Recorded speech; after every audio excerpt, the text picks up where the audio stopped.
ಇವಾಗ ಊಟ ಮಾಡ್ತೀರಾ? ಸ್ನಾನಕ್ಕೂ ಅವ್ಯವಸ್ಥೆ ಆಗಿದೆ. ಹೀಗಾಗಿ ಮನುಷ್ಯ ಸ್ವಚ್ಛತೆಯನ್ನು ಕಳ್ಕೊಂಡ. ಎಲ್ಲ ಕಡೆ ಅವನು ಸ್ವಚ್ಛತೆಯನ್ನು ಕಳ್ಕೊಂಡಿದ್ದಾನೆ. ಊಟ ಮಾಡೋಕ್ಕೂ ಟೈಮ್ ಇಲ್ಲ, ಸ್ನಾನ ಮಾಡೋಕ್ಕೂ ಟೈಮ್ ಇಲ್ಲ, ಧ್ಯಾನ ಮಾಡೋಕ್ಕೂ ಟೈಮ್ ಇಲ್ಲ. ಹೀಗಾಗಿ ಇದ್ದಾಗ ವ್ಯಾಧಿಗಳು ಅವನಿಗೆ ಬೆನ್ನತ್ತಿದ್ವು. ಈ ಕೊರೋನಾದಿಂದ ಯಾರೂ ಸಾಯಲ್ಲ. ಕೊರೋನಾಕ್ಕೆ ಅದರ ಅವಶ್ಯಕತೆ ಇಲ್ಲ. ಕೊರೋನಾ ಗಾಳಿ ಮಾಧ್ಯಮವಾದರೂ ಕೊರೋನಾ ತೂಕವಾಗಿರುತ್ತೆ. ಇವರು 1 ಗ್ರಾಮ್ ಕೊರೋನಾ, ಇದ್ರ ತೂಕ 1 ಗ್ರಾಮು ಅರ್ಧ ಗ್ರಾಮ್. ಜಗತ್ತಿನ 800 ಕೋಟಿಯನ್ನು ಎದುರಿಸಿದ್ರು ನೋಡ್ರಿ. ಇದ್ರ ತೂಕ ಎಷ್ಟು? ಒಂದು ಅರ್ಧ ಗ್ರಾಮ್. ಡಾಕ್ಟ್ರ್ ಇಲ್ಲೇ ಕೂತಾರೆ, ಕೇಳಿ. ಅದು ಎಲ್ಲಿಂದ ಬರುತ್ತೆ? ಕೆಮ್ಮಿದರೆ, ಕೆಕ್ಕಿಸಿದರೆ, ಉಗಿದ್ರೆ ಅದು ಭೂಮಿಗೆ ಬೀಳ್ತದೆ. ಅದನ್ನು ಗಾಳಿಯ ಮುಖಾಂತರ ನಮಗೆ ಸೇರ್ತದೆ. ಅದಕ್ಕೇನಂದ್ರು, ಮಾಸ್ಕ್ ಹಾಕ್ಕೊಳ್ರಿ, ದೂರದಲ್ಲಿ ನಿಂತು ಮಾತಾಡ್ರಿ. ನೋಡ್ರಿ ಎಂಥ ಒಂದು ವ್ಯವಸ್ಥೆ ಬಂದಿದೆ. ಆ ಒಂದು ಸಣ್ಣ ಕೊರೋನಾ ನಮ್ಮಲ್ಲೇ ಇದೆ, ನಮ್ಮ ಶರೀರದಲ್ಲೇ ಇದೆ. ಅದು ಜಗತ್ತಿನ ಜನವನ್ನು ಎದುರಿಸ್ತಾ ಇದೆ. ಅಂದರೆ ಕಾಯಿಲೆ ದೊಡ್ಡದಾಯ್ತಲ್ಲ, ಮನುಷ್ಯನಿಗೆ ಕಾಯಿಲೆ ದೊಡ್ಡದಾಯಿತು. ಮನುಷ್ಯ ಭ್ರಾಂತಿಗೊಳಗಾಗಿ, ಭೀತಿಗೊಳಗಾಗಿ ಸಾವನ್ನು ಕಾಣ್ತಾ ಬಂದ. ಇದಕ್ಕೆ ಇವತ್ತು ಮದ್ದು ಸಿಕ್ಕಿಲ್ಲ. ವ್ಯಾಕ್ಸಿನೇಷನ್ ಅಂತ ಕೊಡ್ತಾರೆ, ಮತ್ತು ಅದು ಇದನ್ನು ಹೇಳ್ತಾ ಇದ್ದಾರೆ, ಇದಕ್ಕೆ ಮದ್ದು ಸಿಕ್ಕಿಲ್ಲ. ಮದ್ದು ಸಿಕ್ಕ ಅವಶ್ಯಕತೆಯೂ ಇಲ್ಲ. ಸ್ವಚ್ಛತೆಯನ್ನು ಕಾಪಾಡಿಕೊಳ್ಳಿ. ಮನೆಯಲ್ಲಿ ನೋಡ್ರಿ, ಅವೆಲ್ಲ ಹೇಳಬಾರ್ದಾಗಲ್ಲ. ಈಗ ಅದಕ್ಕೆ ಸತ್ಯ ಬಂತು. ಈ ರೋಗಗಳು ಇವತ್ತು ಕೊರೋನಾ ಅಂತ ಕರಿತೀವಿ. ಈ ಕೊರೋನಾ ಕಾಯಿಲೆ ಇವತ್ತಿಂದಲ್ಲ, ಇದು ಮೊದಲಿಂದ ಇರೋದೇ. ಗಂಟ್ಲು ಬೇನೆ ಅಂತ ಕರಿತಾ ಇದ್ರು ಹಿಂದೆ.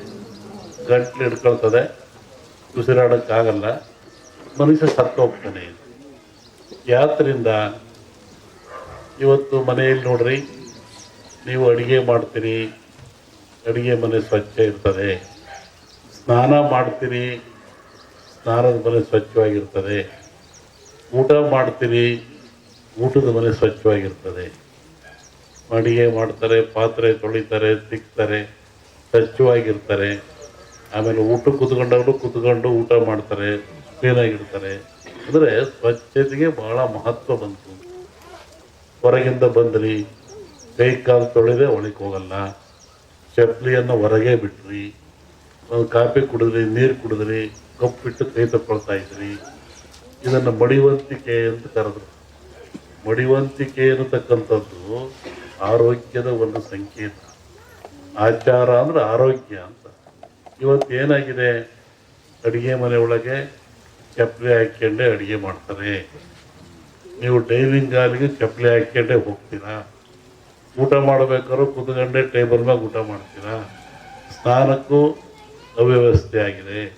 ಹೀಗಾಗಿ ಮನುಷ್ಯ ಸ್ವಚ್ಛತೆಯನ್ನು ಕಳ್ಕೊಂಡ.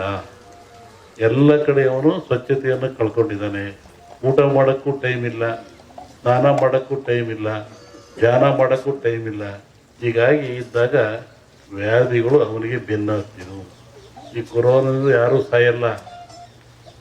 ಕೊರೋನಾಕ್ಕೆ ಅದರ ಅವಶ್ಯಕತೆ ಇಲ್ಲ. ಕೊರೋನಾ ಲಕ್ಷವಾಗಿರು. 84 ಲಕ್ಷ ಅಂದರೆ, ಲಕ್ಷ ಅಂದರೆ ಎಚ್ಚರ. ಮನುಷ್ಯ ಎಚ್ಚರವಾಗಿರು. 84 ಸಲ ಹುಟ್ಟಿದ್ದೀನಿ ಮನುಷ್ಯನಾಗಿ, ಎಲ್ಲೂ ತಿದ್ಕೊಳ್ತಾ ಇಲ್ಲ, ಎಲ್ಲಿನ ಅರಿವು ಮಾಡ್ಕೊಳ್ತಾ ಇಲ್ಲ. ನಿನ್ನ ಕೆಲಸ ನೀನು ಮಾಡ್ತಾ ಇದ್ದೀಯ ಅಂತೇಳಿ ಲಕ್ಷ್ಯವಾಗಿರು, ಎಚ್ಚರವಾಗಿರು ಅಂತೇಳಿ 84 ಬಾರಿ ಹುಟ್ಟಿಸಿ ಅಲ್ಲಿ ತಿದ್ದೇ ಹೋದಾಗ ಮತ್ತೆ ಅವನಿಗೆ ಪಶು ಮುಖ್ಯಾಗಿ ಕಳಿಸ್ತಾನೆ. 84 ಲಕ್ಷ ಜೀವರಾಶಿ ಬರ್ತವೆ. ಹಾಗಾಗಿ ಈ 21 ಲಕ್ಷ ನೀರಿನಲ್ಲಿ, 21 ಲಕ್ಷ ಭೂಮಿಯಲ್ಲಿ, 21 ಲಕ್ಷ ಗಾಳಿಯಲ್ಲಿ, 21 ಲಕ್ಷ ದೇಹದಲ್ಲಿ, ಯೋನಿಯಲ್ಲಿ ಈ ಆತ್ಮ ಅನ್ನತಕ್ಕಂಥದ್ದು ಬರಬೇಕು. ಎಷ್ಟು ಕೋಟಿ ವರ್ಷ ಆಯಿತು. ನೀರಿನಲ್ಲಿ 21 ಲಕ್ಷ, ಗಾಳಿ ಕ್ರಿಮಿಕೀಟಗಳು ನೋಡೋಕ್ಕಾಗಲ್ಲ ಅಂಥ ಕ್ರಿಮಿಕೀಟಲ್ಲಿ ಬಂತು ಆತ್ಮ. ಇದು ಭೂಮಿಯಲ್ಲಿ ಬಂತು, ದೇಹದಲ್ಲಿ ಬಂತು. ಏನಾಯ್ತು ರೀ ಕಾಯಿಲೆ? ಅವನಿಗೆ ಕ್ಯಾನ್ಸರ್ ಆಗಿತ್ತು. ಕೊಯ್ದರೆ ಆ ಉಳುವೆಲ್ಲ ಮನು ಅಂತಾಯಿತು ಅಂತ ಡಾಕ್ಟ್ರು ಕೇಳ್ರಿ ಹೇಳ್ತಾರೆ. ಇರುತ್ತೆ ಇಲ್ಲಿ ಕೂತಾರೆ ಡಾಕ್ಟ್ರು. ತಲೆನೋವು, ಏನು ತಲೆನೋವು, ಅಲ್ಲಿ ಕೀಟಗಳು ಬಾಧಿಸ್ತಾ ಇರ್ತವೆ. ಯುದ್ಧವಿಲ್ಲದ ಮಡಿಯೇ ಪುರವಲ್ಲ ಕೂಳಾದೀತು. ವಿಷ್ಣು ವಾಮಾವತಾರದಲ್ಲಿ ವಾಮನ ಭೂಮಿ ಕೇಳಿದ, 3 ಅಡಿ ಭೂಮಿ ಕೇಳಿದ, ಎಲ್ಲ ಉಳಿತು. ಅಮೇರಿಕಾ ದೇಶದಲ್ಲಿ ಅಲ್ಲೇ ತುಳಿದದ್ದ ಅವನ್ನ ವಿಷ್ಣು ವಾಮಾವತಾರದಲ್ಲಿ ಬಲಿಯ. ಅದನ್ನು ಮುನಿಪುರ ಅಂತ ಕರೆದರು. ಏನ್ಸಂಡ್ ಇಂಡಿಯನ್ ಹಿಸ್ಟ್ರಿ ಒಳಗೆ ಅಮೇರಿಕವನ್ನು ಮುನಿಗೆ ದಾನ ಕೊಟ್ಬಿಟ್ನಲ್ಲ ಅವನು, ವಾಮನಿಗೆ ದಾನ ಕೊಟ್ಟನಲ್ಲಪ್ಪ, ಅದು ಮುನಿಪುರ ಅಂತ. ಯುದ್ಧವಿಲ್ಲದ ಮಡಿಯ ಪುರವಲ್ಲ ಕೂಳಾದೀತು ಅಂತ. ಮುನಿಪುರ ಅಂದರೆ ಅಮೇರಿಕವನ್ನು ಮುನಿಪುರ ಅಂತ ಕರೀತಾರೆ. ಅದು ಅಮೇರಿಕ ಒಂದು ದೇಶದಾಗಿಲ್ಲ, ಎಲ್ಲರೂ ಸೇರ್ಕೊಂಡಿರೋದಲ್ಲಿ. ಶ್ರಾವಣ ಮೇಲೆ ಹೇಳ್ತೀನಿ ಅದ್ರ ಬಗ್ಗೆ. ಹೇಳಿದ್ದೀನಿ, ಇನ್ನೂ ನೋಡ್ತಿರ್ಬೇಕಾರೆ. ಹಿಂದೆಲ್ಲ ಹೇಳಿದ್ನಲ್ಲ, ಮೊನ್ನೆ ಹೇಳಿದ, ಕೆಲವು ಮುಳುಗ್ತವೆ ದೇಶಗಳು, ಕೆಲವು ಹೇಳ್ತವೆ, ಹೊಸ ರಾಜ್ಯಗಳು ಉತ್ಪತ್ತಿ ಆಗ್ತವೆ ಅಂತ ಮೊನ್ನೆ ಹೇಳಿದ್ನಲ್ಲ. ಮತ್ತು ಮದ್ದಿಲ್ಲದ ಕಾಯಿಲೆ ಬರುತ್ತೆ, 5 ವರ್ಷ ಇರುತ್ತೆ ಕಾಯಿಲೆ ಅದು. ಮತ್ತು ಕೊರೋನಾ ಬಂತು, ಇದು ಇನ್ನೊಂದು ರೂಪವನ್ನು ತಾಳುತ್ತೆ. ಆದರೆ ಸಾವು ನೋವು ಕಮ್ಮಿ, ಕಾಯಿಲೆ ಮಾತ್ರ ಈ ಸಂವತ್ಸರದಲ್ಲಿದೆ. ಹೊಸ ರೋಗ ಉತ್ಪತ್ತಿಯಾಗಿ ಉಸಿರಿಗೆ ಸಂಬಂಧಪಟ್ಟದ್ದು, ಜನ ಆ ಥರ ಸಾಯ್ತಾರೆ. ಆಗ ಭೂಮಿ ಹೇಳಿದ, ಭೂಮಿ ಗುಡ್ಡ ಬಿಡಿ ಉಳ್ತವೆ ಅಂತ ಹೇಳಿದ್ದ ನಾನು. ಬೆರೆಯುತ್ತೆ, ಉಳುತ್ತವೆ, ಸಮುದ್ರ ಜಲಬಾಧೆ, ಜನ ಸಾಯ್ತಾರೆ ನಮ್ಮನ್ನು ಹೇಳಿದ್ನಲ್ಲ. ಅದೆಲ್ಲ ನಡೀತಾ ಇದ್ದಾರೆ, ಇನ್ನೂ ಇದೆ ಅದು.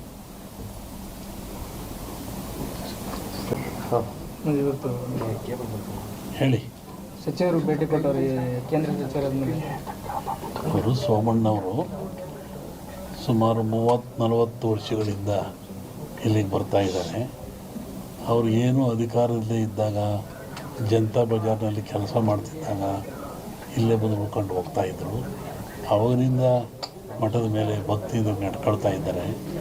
ಮೊನ್ನೆ ತುಮಕೂರ ಗೆದ್ದೆ ಮಂತ್ರಿ ಆದೇ ಬರೋಕ್ಕಾಗಿಲ್ಲ, ಮಠಕ್ಕೆ ಬರ್ತೀನಿ ಅಂತವ್ರು ಅದನ್ನೇ ಬಂದರು. ಈಗಲೂ ಅದನ್ನೇ ಹೇಳ್ತಾಯಿದ್ರು, ನಾನು ಜೀವನದಲ್ಲಿ ಮಠ ಬರ್ತಿಲ್ಲ, ಏನಾರ ಅನ್ನ ತಿಂದು ಇಲ್ಲಿಂದ ನಾನು ಭಕ್ತ ಬಂದು, ನಾನು ಭಕ್ತಿಯಿಂದ ಬಂದಿದ್ದೀನಿ, ಮಂತ್ರಿಯಾಗಿ ಬಂದಿಲ್ಲ, ಶಿಷ್ಯನಾಗಿ ಬಂದಿದ್ದೀನಿ ಅಂತ ಹೇಳಿದರು. ಹಂಗೆ ಅವ್ರು ಒಳ್ಳೆಯದಾಗಲಿ, ಯಶಸ್ಸಾಗಲಿ ಅಂತ ಹಾರೈಸ್ತೀವಿ. ಸಂಕ್ರಾಂತಿ ಕಳೆದ ಮೇಲೆ ಒಂದು ಯೋಗ ಇದ್ದಂಗೆ ಕಾಣಿದೆ ಇವರಿಗೆ.